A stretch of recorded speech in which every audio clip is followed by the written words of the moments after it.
With iOS 7, it's time to send photos to strangers. I'm Bridget Carey, and this is your CNET update.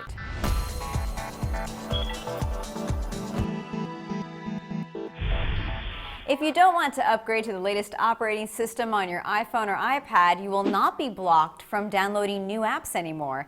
Before, some apps required the latest version of iOS, and if you didn't upgrade, you were out of luck. But now, if you have older software, Apple will let you download an older version of the app that's compatible. This flexibility helps people with older devices like the iPhone 3GS, which cannot get the new iOS 7.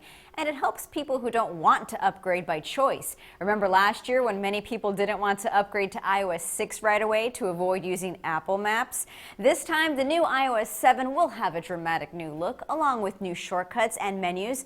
iOS 7 will roll out to devices on Wednesday, and there are a few noteworthy new tricks in iOS 7. A swipe from the bottom of the screen pulls up a control center shortcut for different settings, which is something Android devices already could do.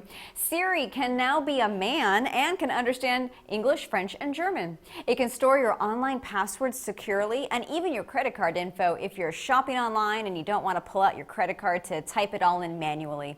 FaceTime can now be done with just audio over Wi-Fi. iTunes Radio for streaming music is making its debut, but perhaps the most interesting is AirDrop, which can share files wirelessly with other nearby iPhones and iPads. So if a complete stranger near you wants to send you a photo, you'll get a prompt on your phone that someone nearby is trying to send you a message. So instead of buying girls a drink, will guys in bars send photos to get a stranger's attention? It seems like an easy way to harass a stranger or get advertisements on your phone while walking through the mall. This could get interesting.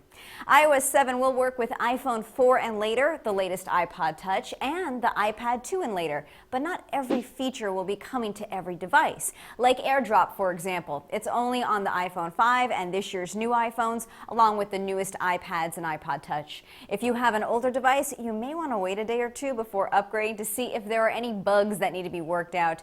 And be sure to back up your files before upgrading to make sure it all goes smoothly.